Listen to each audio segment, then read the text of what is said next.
Oke, selamat pagi teman-teman yang sudah hadir pagi hari ini. Layar saya udah bisa kelihatan ya, presentasi saya. Oke,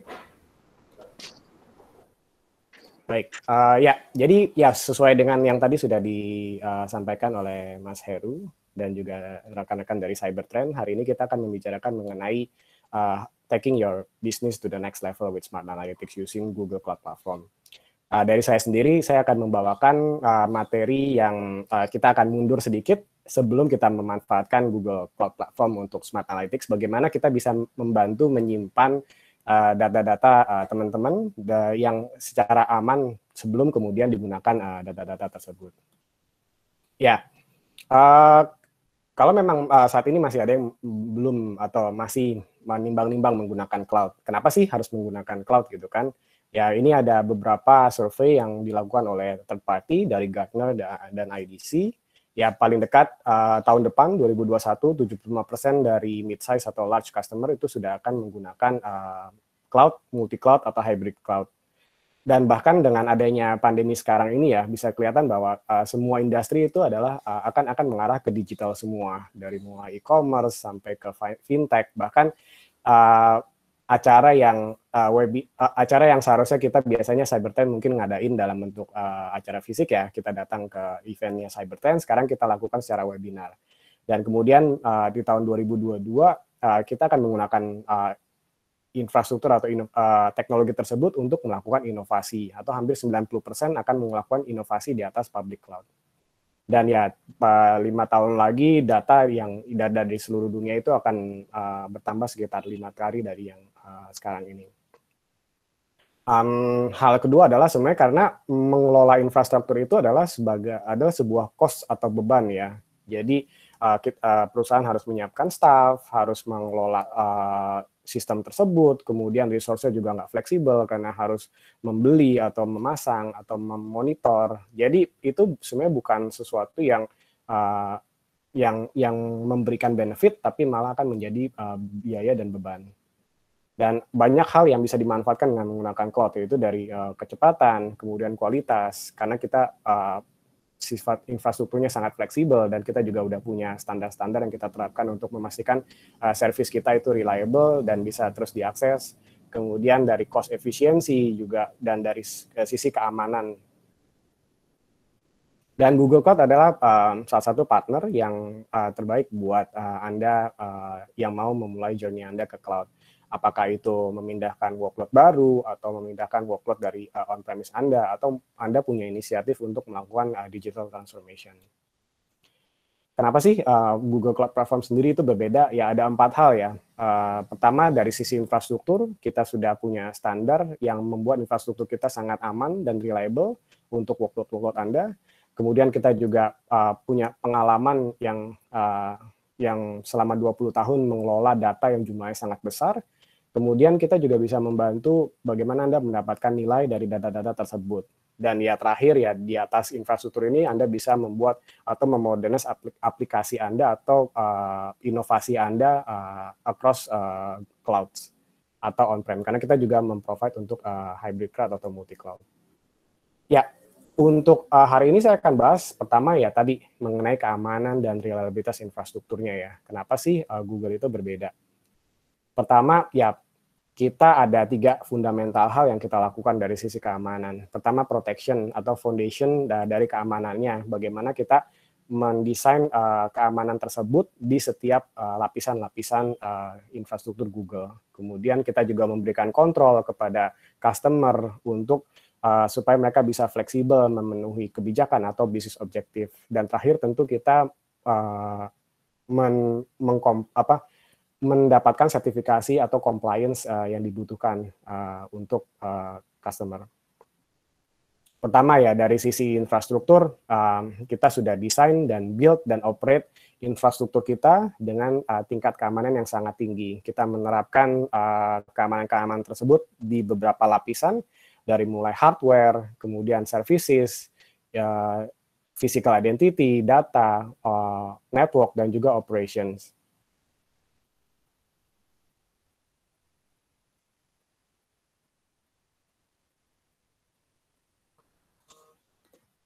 Oke, sorry tadi ada sedikit gangguan. Ya, pertama dari sisi hardware, semua hardware yang digunakan di data center Google itu adalah Google yang bikin. Jadi kita mempunyai purpose build dari mulai chip, server, storage, dan network. Dan semua itu digunakan di data centernya Google. Dan ini mengurangi resiko adanya vendor-vendor di tengah gitu yang memanufaktur hardware-hardware tersebut.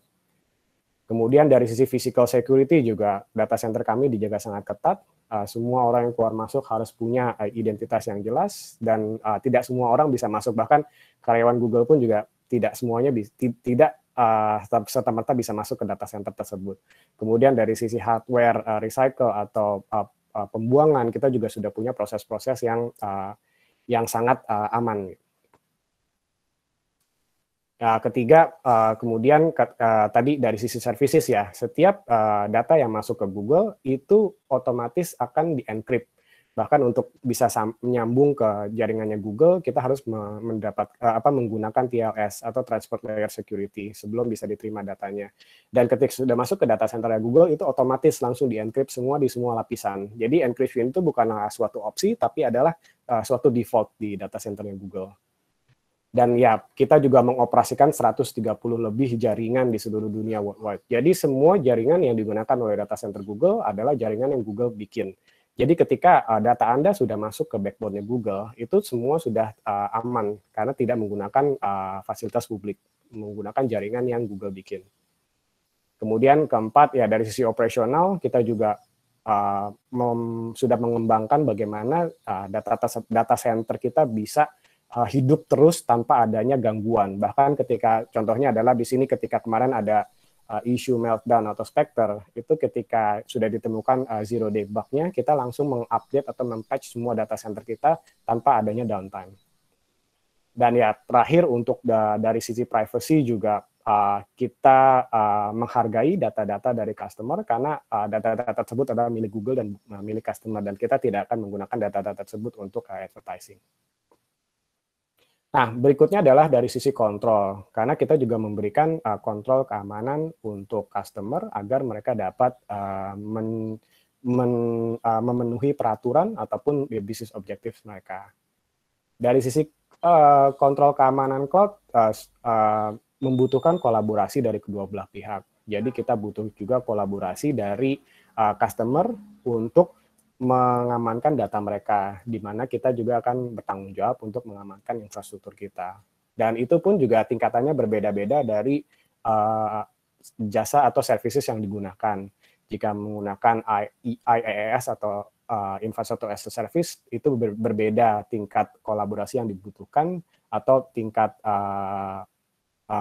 mana yang lebih dibutuhkan antara customer dan provider untuk keamanannya dibandingkan dengan SaaS atau software as a service. Nah, kalau bicara keamanan sendiri sebenarnya banyak program atau aktivitas yang perlu dilakukan ya, dari mulai mematuhi risk dan compliance, kemudian mengelola identity management, kemudian juga mengelola keamanan di berbagai lapisan aplikasi, kemudian dari lapisan datanya, kemudian sampai ke jaringan dan infrastrukturnya. Nah, dari Google sendiri kami sudah memberikan aktivitas-aktivitas ini untuk memastikan bahwa semua lapisan itu sudah dijaga keamanannya. Dan terakhir ya dari sisi compliance kita juga berusaha untuk memenuhi compliance yang dibutuhkan mulai dari ISO, SOC sampai sertifikasi-sertifikasi lain yang dibutuhkan di berbagai benua dari sisi compliance. Ya, sekarang kita masuk ke bagian yang kedua, yaitu tadi kan udah dijelaskan ya terkait dengan bagaimana kita mengamankan data teman-teman yang ditempatkan di infrastruktur Google. Sekarang kita membicarakan bagaimana sih menggunakan data tersebut untuk mendapatkan nilai atau meng-unlock value dari data-data itu. Ya, saat ini juga survei ya dari Harvard Business Review. Banyak perusahaan yang miss out gitu untuk menggunakan datanya. Akhirnya mereka miss out untuk bereaksi atau menggunakan data tersebut untuk melakukan sesuatu gitu. Jadi karena data-data di luar itu banyak yang sifatnya unstructured ya, dan itu sangat cukup sulit untuk dilakukan analisis. Jadi kurang dari 50% structured data gitu yang digunakan untuk melakukan pengambilan keputusan. Nah, bagaimana Google bisa membantu? Ya, kita ada 4 tahapan yang bisa dilakukan. Pertama, dari sisi database bisa di-rehost atau dipindahkan ke infrastruktur Google.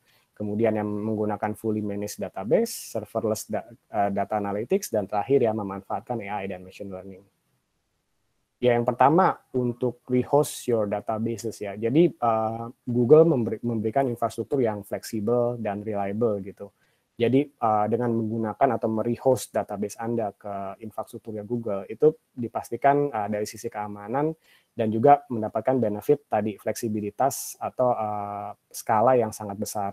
Dan ini juga akan mengurangi beban Anda untuk mengelola database tersebut di on-premise.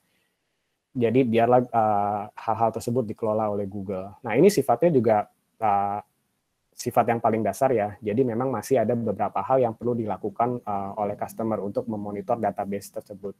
Nah, untuk tahapan kedua kita juga sebenarnya menyediakan service yang sifatnya fully managed database. Di mana hal ini berarti dari sisi customer itu adalah less management atau less monitoring dan more innovation. Jadi kita memberikan fully managed database dari mulai Cloud SQL sampai apa yang kita sebut dengan Google Spanner. Google Spanner ini sendiri juga digunakan oleh Google Search gitu untuk mengelola data mereka yang jumlahnya sangat besar, dan itu juga bisa scalable seperti yang dilakukan oleh Google Search.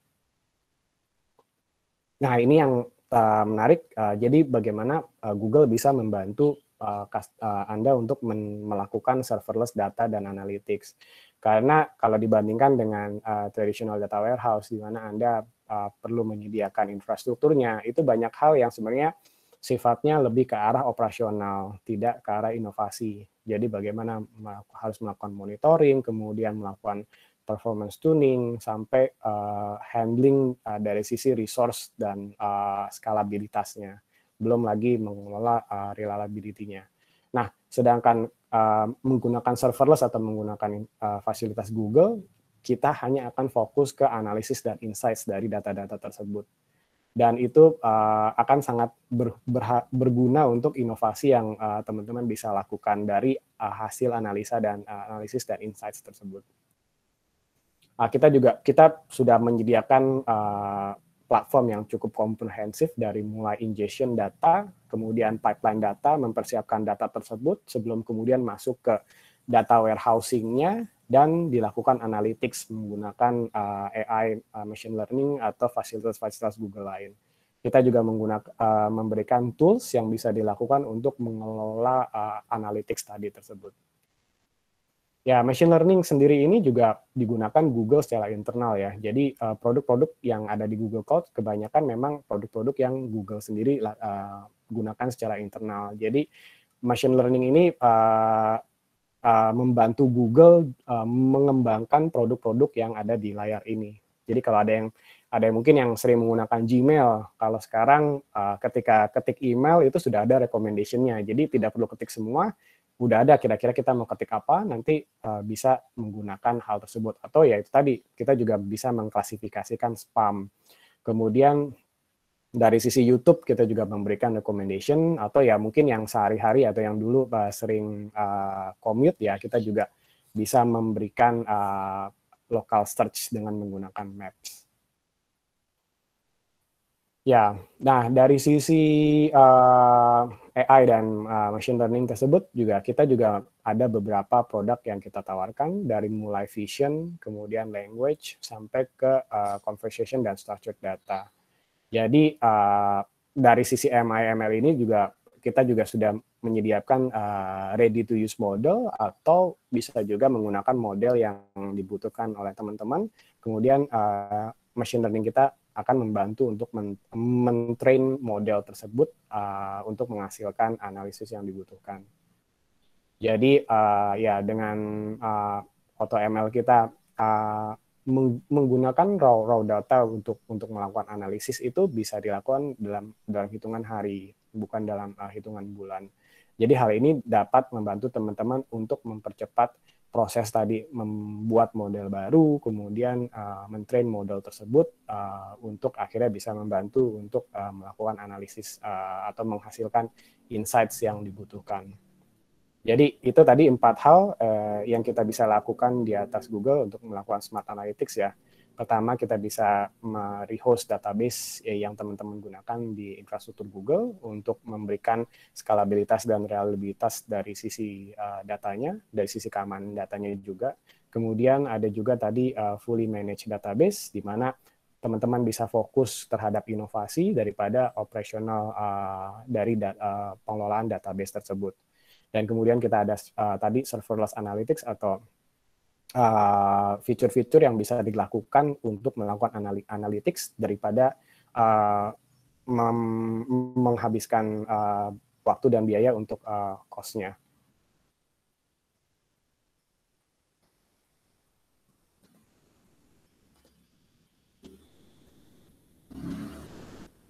Oke, ya. Dan terakhir ya kita juga memanfaatkan artificial intelligence dan machine learning untuk memberikan insights yang lebih mendalam lagi. Ya, balik lagi, jadi ada 4 hal bagaimana Google Cloud Platform itu berbeda dari public cloud yang lain. Yang pertama ya tadi, secure reliable infrastructure, bagaimana kita mengelola bahkan membuat semua infrastruktur kita dan menerapkan fitur keamanan di setiap lapisannya. Kemudian kita bisa membantu mengelola data yang jumlahnya sangat besar, dan ketiga kita bisa membantu mengunlock value atau mendapatkan nilai atau insights dari data-data tersebut. Dan yang terakhir ya tentu kita bisa bantu untuk membangun, memodernize, dan mengoperasikan apps di Google Cloud ataupun di multi-cloud atau hybrid cloud. Ya, sekian presentasi saya hari ini. Mungkin kembali ke Mas Heru. Terima kasih, Mas.